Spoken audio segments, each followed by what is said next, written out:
2021년 2월 전라남도 여수에 살던 30대 남성 장 씨가 상기된 표정으로 무언가를 검색하고 있습니다. 그는 심각한 표정으로 인터넷 사이트를 한참 뒤졌고요. 이어서 뭔가를 결제해요. 그가 구매한 건 다름 아닌 등산용 칼이었어요. 보통의 경우에는 그냥 등산용 칼을 구입한 것으로 볼 수 있었지만 이 남자의 행동은 이게 끝이 아니었습니다. 2021년 3월부터 9월까지 인터넷을 통해 무려 600종류 이상의 흉기를 검색했고요. 추가로 계속 구매를 해요. 이게 평범한 사람에게 왜 그렇게 많이 필요했을까요? 시간이 흘러 9월이 되면서 장 씨의 행동은 더 민감해지기 시작해요. 하루에도 수차례 살던 아파트의 관리사무소에 전화를 걸어서 항의를 했고요. 112에 전화를 걸어서 고소 여부를 문의하기도 했어요. 도대체 뭐에 이렇게 화가 나 있는 걸까요? 이 남자의 불만은 바로 윗집의 층간소음이었어요. 층간소음 문제 사실 요즘 진짜 많이 심각하죠.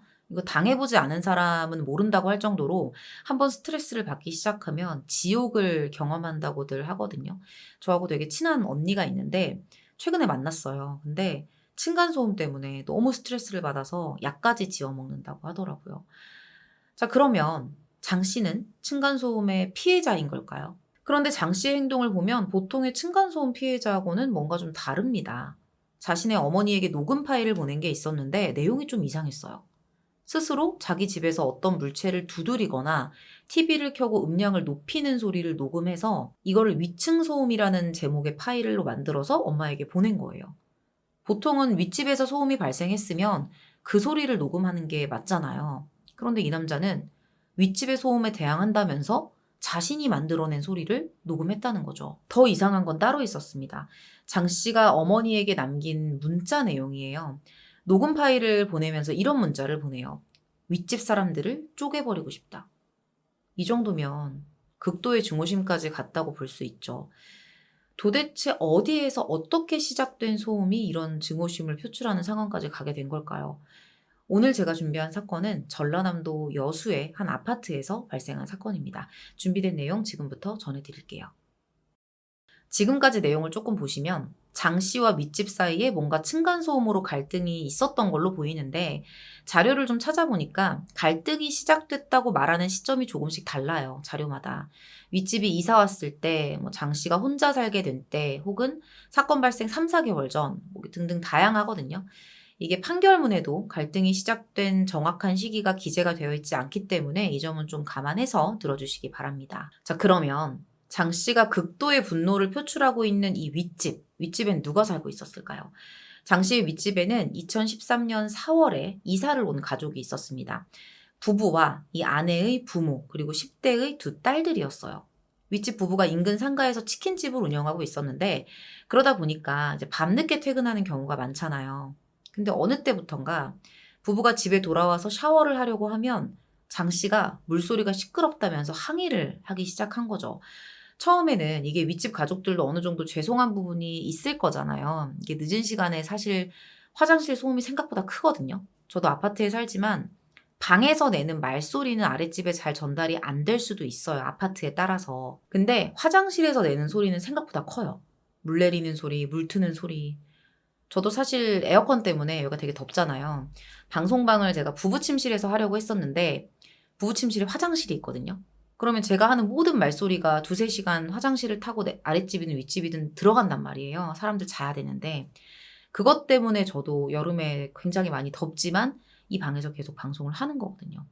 아마도 이런 부분에 대해서 윗집 가족들도 어느 정도 미안한 마음을 갖고 있지 않았을까 싶습니다. 그래서 이 부부가 장 씨에게 사과를 했고요. 굉장히 조심스럽게 그 이후부터는 행동을 했다고 해요. 근데 문제는 따로 있었습니다. 이게 그냥 조심해서 될 일이 아니었던 거예요.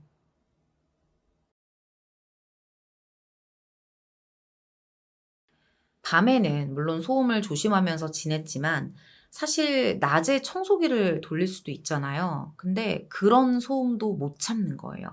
그때도 쫓아와서 항의를 했다는 겁니다. 평범한 생활 소음. 이런 거 절대 못 견뎌 했다는 거죠. 그렇게 시간이 흐릅니다. 본격적인 갈등이 확인되는 시점은 2020년 하반기부터였어요. 이사를 오고 나서 7년이 지났죠. 장 씨는 인터폰을 통해 욕설을 서슴지 않았고요. 시도 때도 없이 문을 두드리고 관리사무소에 연락을 해요. 지속적으로 나는 지금 피해를 당하고 있다고 호소를 합니다. 이제는 윗집 가족들도 지쳤어요. 계속 항의를 하니까 더 이상 어떻게 해야 될지 손을 놓고 있는 상황이었던 거죠. 아주 작은 소리, 심지어는 자신들이 낸 적도 없는 소음을 가지고 계속 쫓아 올라왔던 거예요. 그래서 윗집이 장 씨에게 설명을 해요. 이거는 우리 집 말고 다른 데서 발생하는 소음인 것 같다. 너무 우리 집에만 뭐라고 하지 말아줘라. 소음이 사실 아랫집, 옆집 소음도 올라오는 거 아시죠? 근데 이 말을 듣고도 장 씨는 항의를 멈추지 않습니다. 계속 윗집에게만 뭐라고 해요. 오히려 윗집이 의도적으로 소음을 내고 발뺌하는 거라면서 더욱더 그들을 의심하기 시작합니다. 거의 피해 망상 지경까지 간 거예요. 그렇게 두 집의 갈등은 회복될 수 없을 정도로 깊어집니다. 이 윗집에 살던 부부의 지인에 따르면 이 부부가 장 씨 때문에 겪는 고충에 대해서 한번 털어놓은 적이 있었대요. 너무 자주 올라와서 힘들다고. 그러니까 바닥에 매트까지 다 깔아놨는데 조금만 걸어도 전화 오고 너무 예민하다. 사실 10대의 자매 둘을 키우고 있는 집이거든요. 워낙 이 아이들이 조용히 앉아서 그냥 그림 그리고 이런 걸 좋아하는 아이들이기도 하고 집에서 뛰지도 않는다는 거예요.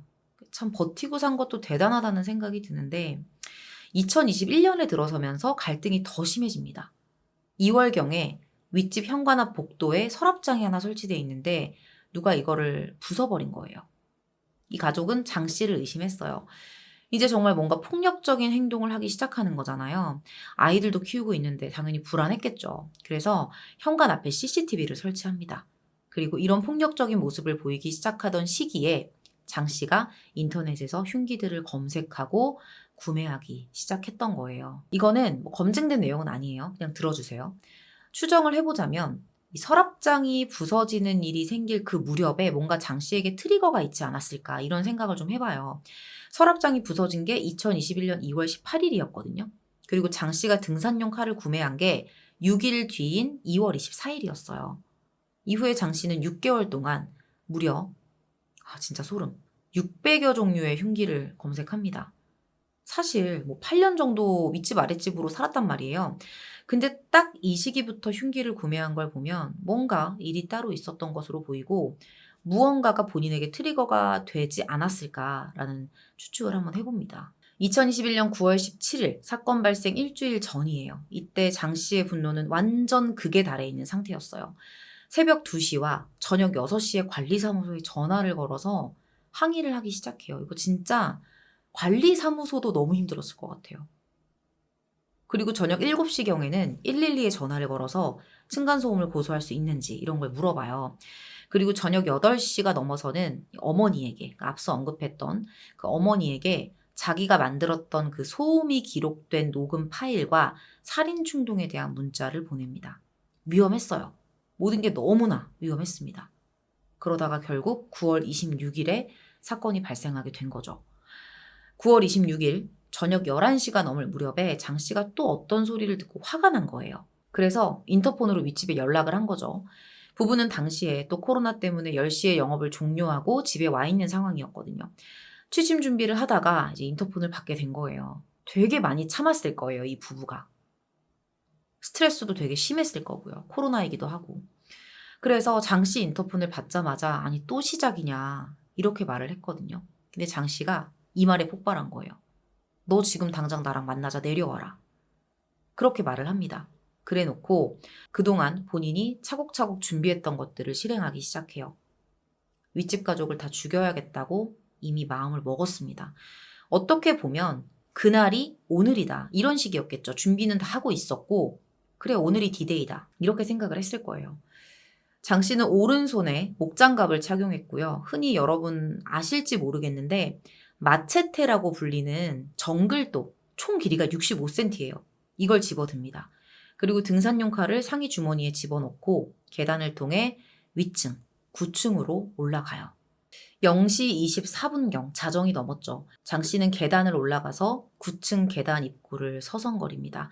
그리고 얼마 뒤에 윗집 남자가 현관문을 열고 나와서 계단 입구 쪽으로 다가왔는데 이때부터 범행이 시작됩니다.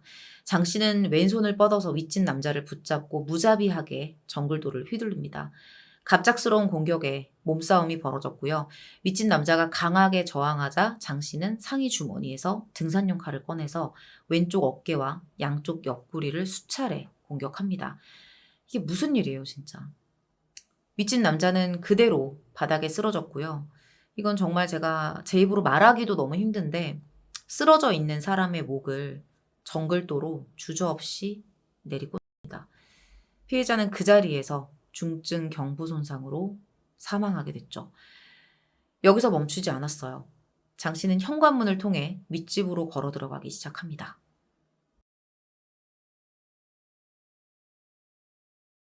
현관으로 걸어 들어간 장 씨는 피해자의 아내와 마주쳐요. 너무 놀랐겠죠.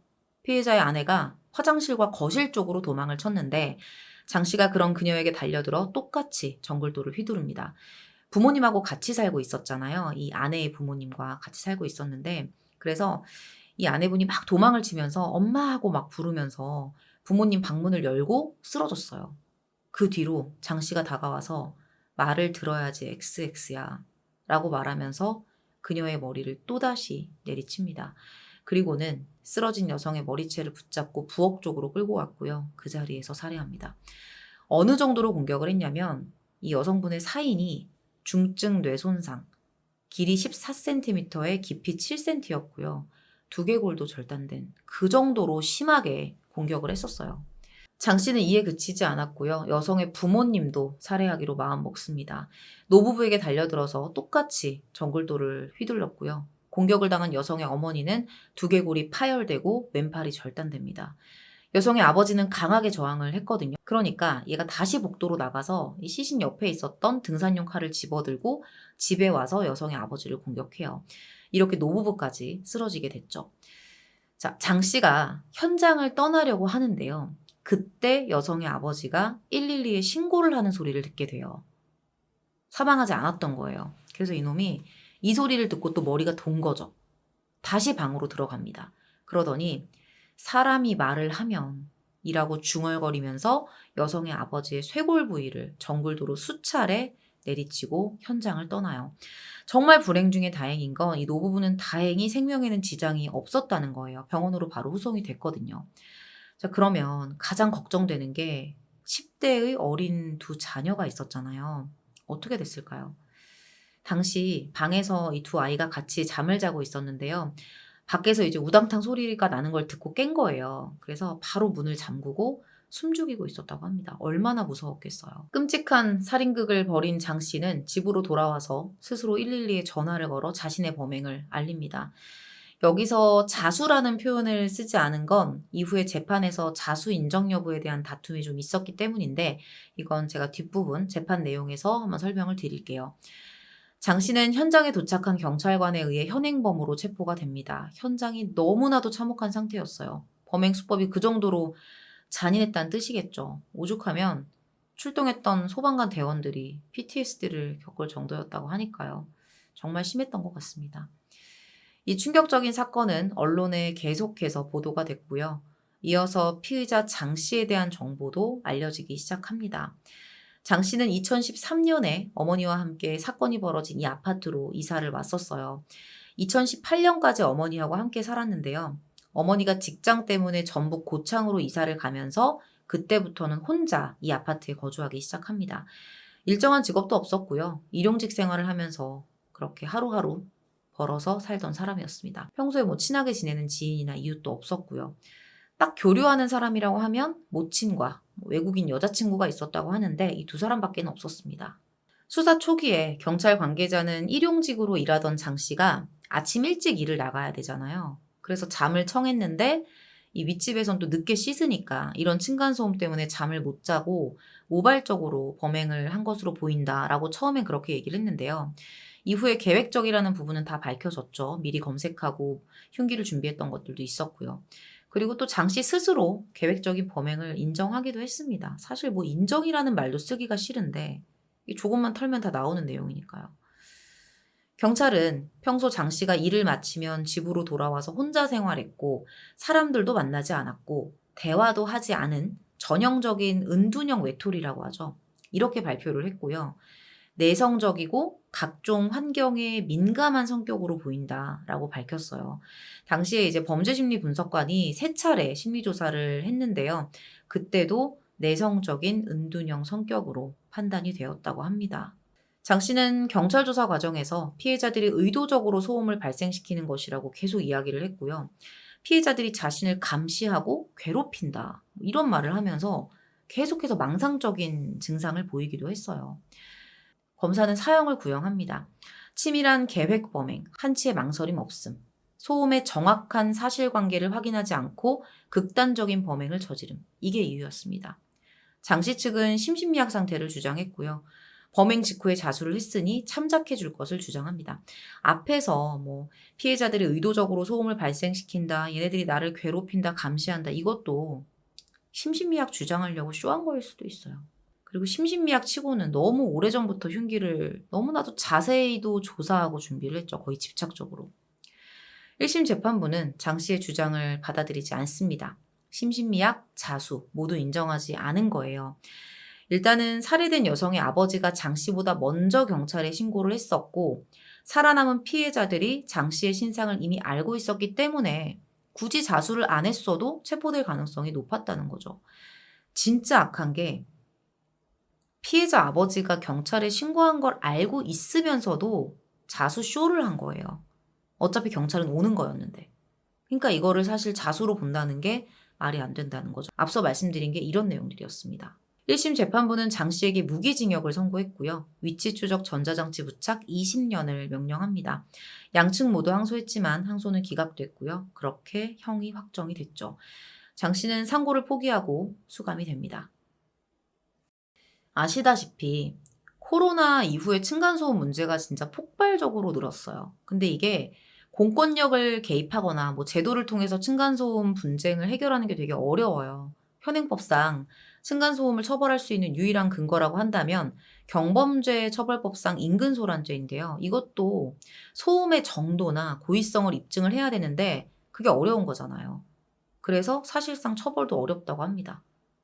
어렵게 혐의가 입증된다고 해도 벌금은 10만 원 이하가 전부라고 해요. 민사로 가도 판결이 나오려면 1년 이상 걸리고, 이긴다고 해도 배상금은 200, 300 이 정도 수준이어서 사실 그냥 당하는 사람들만 계속 스트레스 받다가 끝나는 거죠. 못 버티면 이사 가거나 또 싸우거나 이렇게 되는 거고요. 제가 그런 생각도 해봤어요. 윗집 가족들이 이 아랫집에서 도가 지나칠 정도로 항의를 했을 때 빠르게 이사를 했다면 어땠을까? 이런 비극을 피할 수 있었을까? 이런 생각도 잠깐 해봤는데, 사실 이 가족에게는 비극이 닥치지 않았을 수도 있겠지만 그 화살이 또 누군가를 향해 갔겠죠. 또 다른 사람이 이 집에 이사를 왔다면 과연 아무 일도 없었을까? 확신할 수 없다는 거죠. 최근에 층간소음 사건이 터지게 되면 일부 가해자들을 옹호하는 의견들이 생겨요. 안 당해보면 모른다. 겪어본 사람 입장으로서 공감이 된다. 이런 의견들인데 사실 그럴 수 있어요. 윗집에서 그러면 정말 힘들죠. 화나죠. 싸우고 싶고 그럴 수 있어요. 스트레스 받고요. 그런데 오늘 사건은 여러분들 내용을 들어보시면 아시겠지만 이 사건은 그 정도의 내용으로 이해할 만한 그런 상식선에 있는 사건이 절대 아니에요. 내용 쭉 들어보셨다면 이 사건은 분명히 다른 시각으로 봐야 한다는 걸 느끼셨을 겁니다. 그리고 어떠한 이유로도 이런 처형에 가까운 살인극은 정당화될 수가 없겠죠. 결국 또 너무 상처받게 될 이들은 부부의 2 자녀들과 부모님들인데, 이 사건이 지금 발생한 지 얼마 안 됐거든요. 당시 항소심 재판장의 양형 이유처럼 딸이 사망하는 모습을 눈앞에서 지켜보고 또 그 비극적인 소리를 고스란히 숨죽여 들으면서 어쩌면 다음 차례는 우리일지도 몰라 하면서 이 자매들이 공포를 견디고 있었을 그 모습을 생각하니까 좀 마음이 아프더라고요. 가늠할 수 없을 정도의 두려움과 공포였을 것 같습니다. 오늘 준비한 내용은 여기서 마무리하도록 하겠습니다. 2021년 전남 여수에서 발생한 층간소음 살인사건이었습니다. 긴 시간 시청해주셔서 감사합니다. 항상 현행법이 문제네요. 맞아요. 그러니까 이런 개인 간의 분쟁은 참 법적으로 어떻게 하기가 힘든 것 같아. 그걸 입증하기도 힘들고. 이게 그리고 내가 누군가를 신고를 하고 어떤 법적인 절차를 밟는 동안에 이 사람하고 내가 이사를 가지 않으면 계속 위아랫집에서 같이 살아야 되잖아. 특히 아파트는 엘리베이터에서 만날 수도 있는 거고. 그리고 정말 이런 일이 발생하잖아요. 실제로 층간소음 살인 사건들이 발생을 하기 때문에 괜히 두려워지는 거지. 내가 이거를 괜히 법적으로 끌고 갔다가 뭔가 윗집 사람이 횟가닥 돌고 아랫집 사람이 횟가닥 돌아가지고 나한테 나쁜 짓을 하진 않을까? 우리 아이를 해하진 않을까? 내 가족을 해코지하지 않을까? 이런 좀 두려움들이 있기 때문에 그러니까 이거는 정말 이런 일이 생기면 이러지도 저러지도 못하고 그냥 계속 고통을 받는 것 같아요. 이번 사건 같은 경우는 근데 또 우리가 그런 맥락으로만 볼 수는 없는 게 뭐냐면 층간소음 때문에 스트레스 받아서 사람을 죽일 수 있다. 이렇게까지는 생각이 가면 안 되잖아요. 여러분, 우리가 그럼 살인자하고 뭐가 달라요? 이성적으로 생각을 해야 되는 거잖아. 정말 내가 정말 안 되면 이사라도 가던가 내가 좀 피해 보더라도 이사라도 가던가 이렇게 해서 해결을 해야 되는데 그거를 살인으로 해결을 한다는 거는 정상적인 사람들의 뇌의 회로로는 여러분은 하면 안 되는 말인 거잖아요. 그쵸? 그리고 이 사건은 사실 거의 아랫집 사람이 망상에 가까웠고요. 소리를 안 내고 있을 때도 올라오기도 했었고. 저희 아파트는 층간소음은 아니지만 아파트 뒤에서 싸우던 커플 동네 주민이 쫓아가서 살해한 사건. 와, 진짜? 그런 일이 있었어요? 어디예요? 지역이? 층간소음은 아닌데 아파트 뒤에서 싸우던 커플을 동네 주민이 죽였대. 여러분 너무 무섭지 않아? 이런 소리를 듣고 가서 죽이는 사람이 내 동네 주민이라는 게? 너무 소름 돋아. 그런 사람이 동네 주민이라는 게 너무 소름 돋아. 안산에서 그랬어? 그 주민 평소에도 지나가면 오토바이, 버스, 자동차 소리에도 창문 열고 욕하고 소리 지르고. 그러니까 약간 오늘의 그 살인자 같은 놈이네. 오늘 살인자랑 비슷하네. 그 윗집 아랫집 사는 사람은 괜찮았나 모르겠다 진짜. 무서워. 나는 내 주변에 내가 사는 지역에 그런 사람이 있으면 나는 그냥 이사 갈 것 같아요. 그냥 같이 동네 안 살 것 같아. 번거로워도 좀 멀리 떨어질 것 같아요. 여기 위층 아이는 새벽에 뜀박질하고 아래층 할머니는 애들 앉아서 밥 먹고 있는데 뛴다고 올라와서 항의하고 애들 자고 있는데 킁킁거린다고 오죽하면 애들 자는 걸 보여줘도 못 믿고. 그러니까 이게요. 조금 애매한 게 있어요. 그러니까 이게 요즘에 아파트가 벽식 구조래. 그래서 뭐 다른 아파트도 마찬가지. 요즘 아파트뿐만이 아니라 저희 엄마가 사는 아파트가 좀 오래된 아파트인데 거기도 그런 것 같긴 해요. 이게 윗집에서 쿵쿵대는 게 아랫집에만 진동이 가는 게 아니에요. 그 윗집으로도 가요. 그리고 내 위에 집에서 쿵쿵거리는 게 여기에 들리기도 해요. 그거는. 그럴 수 있어. 근데 이제 그 할머니 같은 경우에는 발광머리애님 윗집에서 쿵쿵대는 거를 이제 본인이 이제 발광머리애님 집에서 쿵쿵댄다고 지금 느끼고 있는 거지. 그래서 그건 좀 설명을 드려야 될 것 같아. 왜냐면 할머니 이게 저희가 쿵쿵대는 게 아니라 아파트가 그 위층에서 쿵쿵대면 그 아래까지도 전달이 된다. 저희는 정말 아니다. 이렇게 말씀을 드려야지 뭐. 어쩔 수 없지. 사람이 설명을 하면 못 믿어? 그러면은 대화하지 마세요. 이번 사건은 여기서 마무리하도록 할게요.